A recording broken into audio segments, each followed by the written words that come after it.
देखे कहाँ तक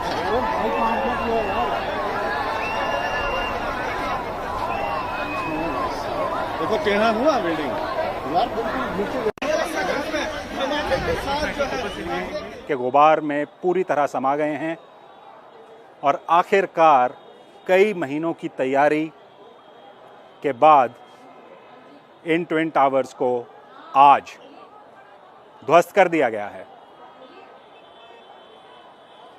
और जैसा कि कंपनी का दावा था, इसे ध्वस्त करने में जो समय बताया जा रहा था 12 सेकंड का, यहाँ से देखने पर ऐसा लग रहा है कि जिस तरह के दावे और जिस तरह के आश्वासन दिए जा रहे थे, जो कार्रवाई है वो बिल्कुल उसी तरह से हुई है। टावर्स को गिरने में बिल्कुल भी कोई ज़्यादा समय नहीं लगा है। लेकिन अब बड़े सवाल इसके बाद शुरू होंगे, लेकिन उसके बारे में हम चर्चा थोड़ी देर में करेंगे। मैं अभी सिराज से ये दरख्वास्त करूँगा कि वो आपको ये नज़ारा लगातार दिखाते रहें कि जहां अभी थोड़ी देर पहले तक सुपरटेक ट्विन टावर्स खड़े थे, अब वहां पर धूल, मिट्टी और धुएं के गुबार के सिवाय और कुछ भी नहीं है।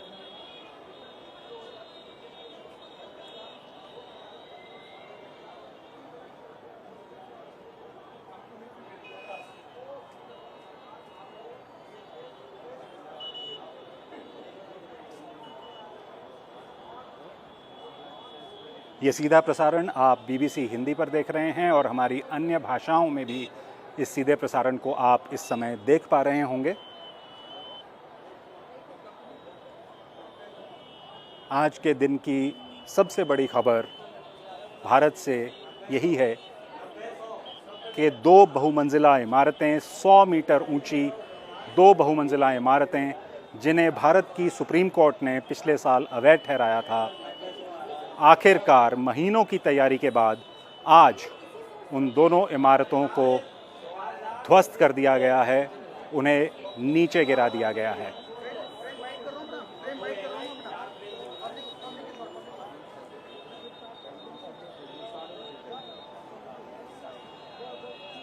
जो आप अपनी स्क्रीन्स पर नहीं देख पा रहे, उसका थोड़ा सा वर्णन मैं आपको ज़रूर दे दूं। इस इलाके के आसपास जिस तरह का पुलिस बंदोबस्त, जिस तरह का इमरजेंसी सर्विसेज का बंदोबस्त है, वो अभी भी अपनी जगह पर है।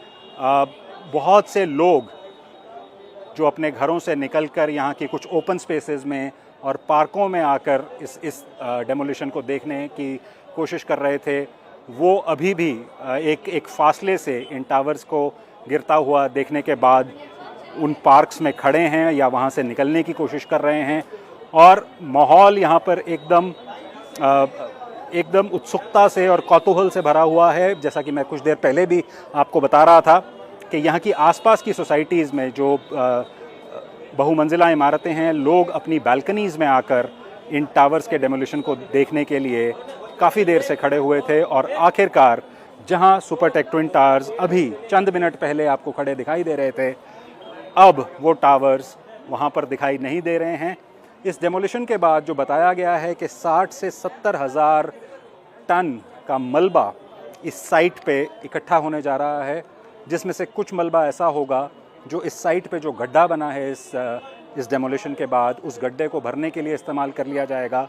लेकिन जो बाकी मलबा और मिट्टी बचेगी, उसे यहाँ से हटाने में करीब 3 महीने का समय लगेगा और हज़ारों ट्रक्स को दिन रात यहाँ से उस मलबे को हटाना होगा और एक डिस्पोजल साइट पे ले जाके उस मलबे को डिस्पोज करना होगा। ये एक लंबी प्रक्रिया होने जा रही है और अगले कुछ महीनों में ही ये साफ़ हो पाएगा कि ये कितना समय लगता है इस पूरे मलबे को यहाँ से हटाने में। इस टावर के साथ की बिल्डिंग्स जो अब हमें कुछ नज़र आने लगी हैं इस धुएँ और धूल के गुबार के बीच, ये देखना बाकी है कि उन बिल्डिंग्स की क्या स्थिति है, उन बिल्डिंग्स में क्या कोई नुकसान पहुंचा है, कोई दरारें आई हैं या और किसी तरह का नुकसान इन स्ट्रक्चर्स को पहुंचा है। उसका एवैल्यूएशन प्रशासन और जिस कंपनी एडिफिस इंजीनियरिंग ने ये डेमोलिशन किया है, इनकी एक मिलीजुली टीम इसका अवलोकन अब से कुछ ही देर बाद करेगी। उस मौके पर जाके, उस साइट पर जाके ये देखा जाएगा कि डेमोलिशन होने के बाद क्या हालात हैं, आसपास के घरों पे उसका क्या असर पड़ा है, कहीं कोई स्ट्रक्चरल डैमेज तो नहीं है।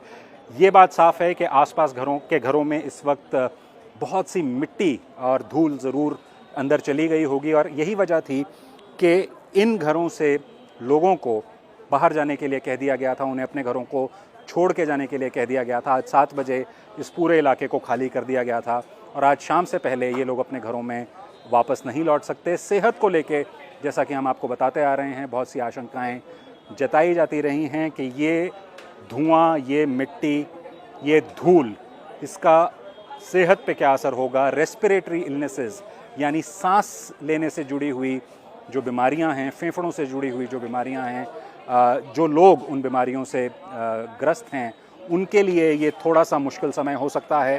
जिन लोगों को सांस लेने में दिक्कत है, जो लोग एस्थमेटिक हैं, उनके लिए ये जो धूल के कण हैं ये आने वाले कुछ दिनों में एक समस्या का विषय बन सकते हैं। लेकिन नज़ारा जो हमने आपको यहाँ से दिखाया वो इन ट्विन टावर्स के डेमोलिशन का था, किस तरह से ये टावर्स ताश के पत्तों की तरह ढहते हुए ज़मींदोज़ हो गए, एकदम मिट्टी में मिल गए हैं। लेकिन इनका असर, इस डेमोलिशन का असर क्या होगा, ये इस वक्त कहना बहुत मुश्किल है। इसका धीरे धीरे अवलोकन किया जाएगा, इसका एनालिसिस किया जाएगा। जैसा मैंने आपको बताया, अब से कुछ देर बाद ही एडमिनिस्ट्रेशन और प्राइवेट कंपनी जिसने ये डेमोलिशन किया है, एक एनालिसिस इसका कैरी आउट किया जाएगा, जाके देखा जाएगा कि साथ की बिल्डिंग्स पर इसका क्या असर पड़ा है और कहीं कोई स्ट्रक्चर्स को कोई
एपेक्स और सयान, जो सुपरटेक ट्विन टावर्स के नाम से भी जानी जाती रही हैं, ये दोनों इमारतें बारूद लगाकर आज ध्वस्त कर दी गई हैं। उन्हें ज़मींदोज़ कर दिया गया है और आप देख सकते हैं जहां ये 2 टावर्स कुछ पल पहले खड़े थे, वहां पर अब जो नज़र आ रहा है वो सिर्फ एक मलबे का ढेर है, एक छोटा सा मलबे का पहाड़ आप देख सकते हैं जो आपको उस जगह पर दिखाई दे रहा है। इसके साथ बाईं तरफ पर आपको स्ट्रक्चर नजर आ रहा है, वो एमरल्ड कोर्ट हाउसिंग सोसाइटी का स्ट्रक्चर है। इसी बिल्डिंग को सबसे ज़्यादा खतरा था सुपरटेक ट्विन टावर्स के डेमोलिशन से। ये देखा जाना बाकी है कि इस डेमोलिशन का एमरल्ड कोर्ट के इन स्ट्रक्चर्स पर क्या असर पड़ा है। जो दाहिने हिस्से में आप विजुअल्स देख पा रहे हैं, उस मलबे के पहाड़ के दाईं तरफ वो एटीएस विलेज है। सुपरटेक ट्विन टावर्स और एटीएस विलेज के बीच फिर भी थोड़ा सा ज़्यादा फासला था, तो आशंका कम जताई जा रही थी कि शायद एटीएस विलेज के स्ट्रक्चर्स को इतना ज़्यादा डैमेज नहीं होगा। लेकिन इस स्थिति में अभी ये कहना बहुत ही मुश्किल है कि क्या इन बिल्डिंग्स को, इन टावर्स को किसी किस्म का नुकसान पहुंचा होगा या नहीं। वो एक एनालिसिस और एक अवलोकन के बाद ही इस बात को कहा जा सकेगा कि इस डेमोलिशन का आसपास की बिल्डिंग्स के ऊपर क्या असर पड़ा है। मैं सिराज से दरख्वास्त करूंगा कि वो इसी नज़ारे पे बने रहें और आपको नज़दीक से दिखाते रहें वो जगह जहां पे कुछ मिनट पहले सुपरटेक के ट्विन टावर्स खड़े थे और अब आपको वहाँ जो नज़र आ रहा है वो सिर्फ एक मलबे का पहाड़ है।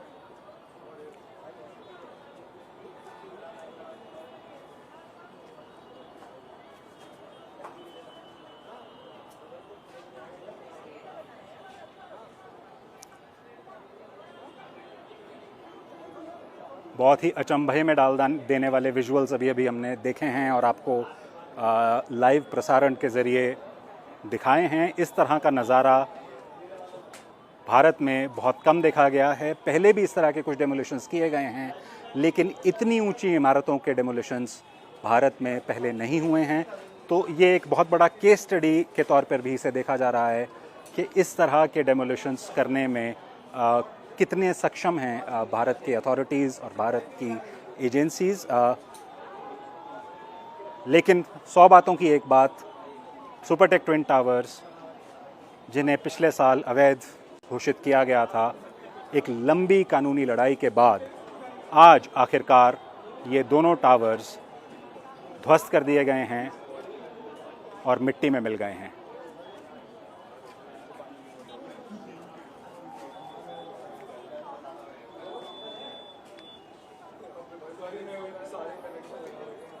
और इस ब्रॉडकास्ट में आपका हमारे साथ जुड़ने के लिए बहुत बहुत धन्यवाद। ख़त्म करने से पहले इस नज़ारे को देखकर मुझे कवि गोपाल दास नीरज की कुछ पंक्तियाँ याद आ रही हैं जो मैं आपसे साझा करना चाहूँगा। उनकी एक कविता में उन्होंने कहा था, स्वप्न के फूल से मीत चुभे शूल से, लुट गए सिंगार सभी बाग के बबूल से, और हम खड़े खड़े बाहर देखते रहे, कारवां गुज़र गया गुबार देखते रहे, कारवां गुज़र गया गुबार देखते रहे।